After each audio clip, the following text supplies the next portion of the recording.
अस्सलाम वालेकुम स्टूडेंट, आज हम करेंगे यूनिट 3 की रिव्यू एक्सरसाइज का क्वेश्चन नंबर 12 करेंगे। ठीक है स्टूडेंट, ये क्वेश्चन नंबर 12 है। इसमें ये कहता है कि find the angles of a triangle which are in the ratio, यानी कि आपको एक ट्रायंगल है, उसकी रेशियो क्या है गिवन है और आपने क्या करना है, उसके एंगल्स फाइंड करने हैं।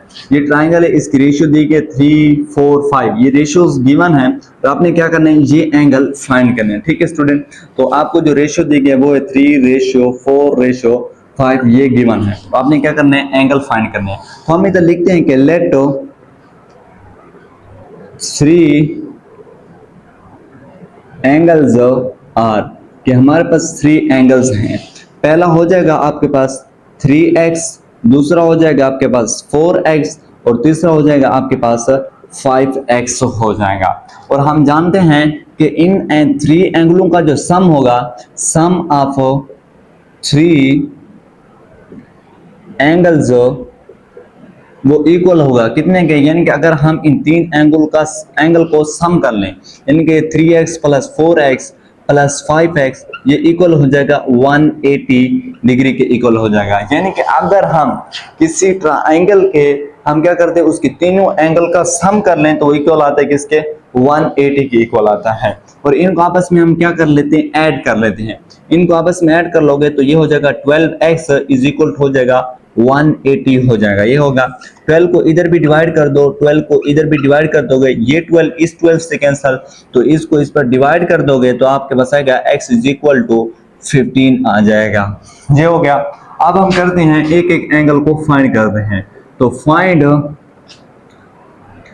ईच एंगल, क्या करते हैं, हर एक को एंगल को फाइंड करते हैं। पहला ये है तो हम क्या करते हैं, इधर लिखते हैं 3x इक्वल हो जाएगा 3 मल्टीप्लाई x, हमने मालूम किया x कितना आया, 15 आया। तो आप लिख लोगे 3 मल्टीप्लाई 15, तो आपके पास आएगा 45। तो ये पहला एंगल हो गया आपके पास। अब हम मालूम करते हैं दूसरा एंगल, तो ये क्या है, 4x है। तो यहाँ आ जाएगा 4x इज इक्वल टू हो जाएगा 4 मल्टीप्लाई आप 15 कर दोगे, यानी कि x की जगह क्या आ जाएगा आपके पास, 15 आ जाएगा। तो ये आपके पास होगा 60 डिग्री हो जाएगा। और हम तीसरा एंगल मालूम करते हैं, वो है 5x। तो आपके पास होगा 5 और x, 5x हो जाएगा इक्वल आएगा 5 मल्टीप्लाई आप कर दोगे 15, तो आपके पास आएगा 75 हो जाएगा। तो आप इधर लिख सकते हो कि हेंस 3 एंगल्स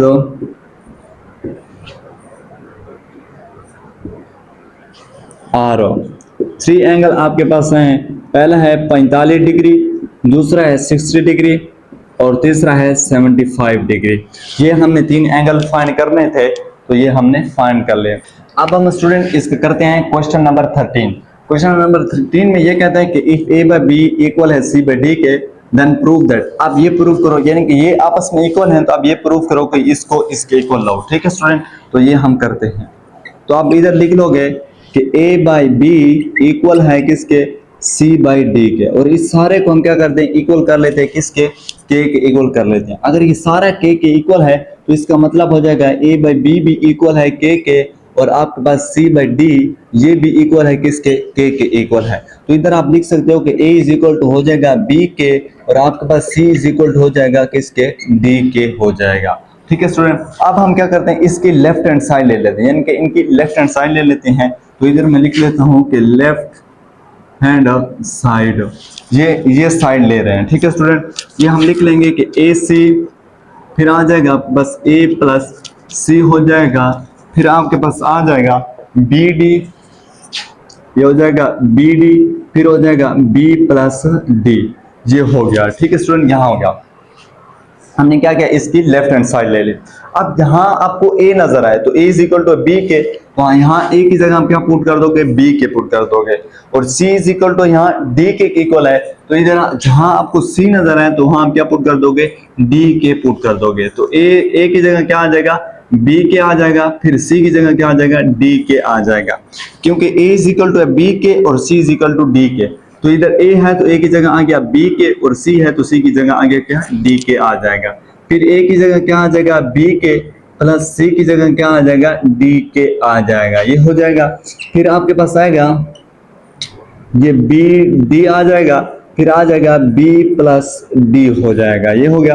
अब हम इसको थोड़ा इकट्ठा कर लेते हैं, यानी कि ये हो जाएगा आपके पास बी डी हो जाएगा, के को के से मल्टीप्लाई कर दोगे के स्क्वायर हो जाएगा, और यहां से आप क्या कर सकते हो, के को कॉमन कर सकते हैं, यानी कि के को कॉमन कर लोगे तो अंदर क्या बच जाएगा, बी प्लस डी बच जाएगा। ठीक है स्टूडेंट, ये हो जाएगा, फिर ये होगा बी डी हो जाएगा, फिर ये बी प्लस डी हो जाएगा।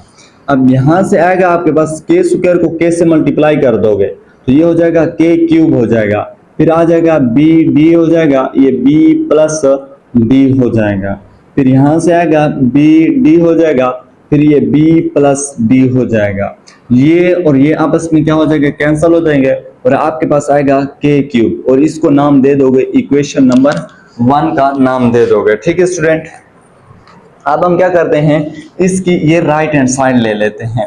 तो राइट हैंड साइड आपके पास है a प्लस सी का होल क्यूब, इधर मैं लिख लेता हूं राइट हैंड साइड। ठीक है स्टूडेंट, a प्लस सी का होल क्यूब डिवाइडेड बाई आ जाएगा b प्लस डी का होल क्यूब, ये हो जाएगा b प्लस डी का होल क्यूब।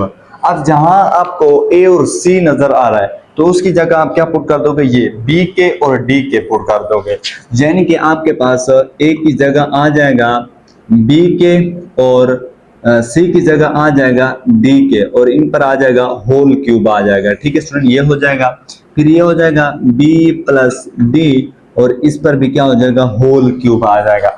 हम क्या करते हैं स्टूडेंट, यहां से के क्यूब को कॉमन कर लेते हैं, यानी कि यहां से आ गया आपके पास के क्यूब को कॉमन कर लोगे, यानी कि इस सारे पर क्यूब है तो इसका मतलब है के पर भी क्या है, क्यूब है, तो इसलिए हमने क्या करते हैं, के क्यूब को कॉमन कर लिया तो अंदर क्या बचेगा, b प्लस डी बच जाएगा, यानी कि यहाँ बचेगा b प्लस डी बच जाएगा, और डिवाइडेड बाई, और नीचे क्या आ जाएगा, b प्लस डी, और इस पर भी क्या आएगा, क्यूब आएगा, और नीचे देखो b प्लस डी का होल क्यूब है तो यहाँ आएगा आपके पास b प्लस डी, और इस पर भी होल क्यूब आएगा। ठीक है स्टूडेंट, यहाँ पर क्या क्या हमने a और c की जगह हमने क्या पुट कर दिया, b के और d के, तो ये b के और d के आ गया। इस सारे पर होल क्यूब था तो हमने क्या किया, k क्यूब को कॉमन कर लिया, k क्यूब को कॉमन कर लिया तो अंदर क्या बच जाए, b प्लस डी बचता है, और इसके ऊपर आ जाएगा होल क्यूब, और ये नीचे भी क्या है, b plus d whole cube, ये वही सेम आ गया। ठीक है स्टूडेंट, अब b plus d whole cube ये आपस में कैंसिल, तो आपके पास आएगा के क्यूब, और इसको नाम दे दो इक्वेशन नंबर 2 का। आप देखो फ्रॉम इक्वेशन 1 एंड 2, आप इक्वेशन 1 को देखो, यानी कि आप इसको देखो तो ये किसके इक्वल है, के क्यूब के इक्वल है, हमने इसको सॉल्व किया, ये किसके इक्वल आ गई, के क्यूब के इक्वल आ गई, मतलब ये दोनों जो है आपके पास ये और आपके पास ये दोनों किसके इक्वल आ गए, के क्यूब के इक्वल आ गए, यानी कि आप इधर लिख सकते हो कि ए सी फिर आ जाएगा A plus C divided by B D, फिर आ जाएगा बी प्लस डी, ये इक्वल है किसके इक्वल है, ए प्लस सी के होल क्यूब, ए प्लस सी का whole cube divided by B plus D का होल क्यूब, और ये सारे किसके इक्वल हैं, के क्यूब के इक्वल है, तो इसका मतलब ये आपस में भी क्या हो जाएंगे, इक्वल हो जाएंगे, a plus c b d b plus d equal हो जाएगा a प्लस सी का whole cube divided by b plus D का होल क्यूब, ये सारे किसके इक्वल है, के क्यूब के इक्वल है, तो इसका मतलब ये आपस में भी क्या है, इक्वल है। तो ये था हमारे पास स्टूडेंट रिव्यू एक्सरसाइज का क्वेश्चन नंबर 12 और क्वेश्चन नंबर 13 था। इंशाल्लाह हम नेक्स्ट वीडियो में इसके नेक्स्ट क्वेश्चन करेंगे।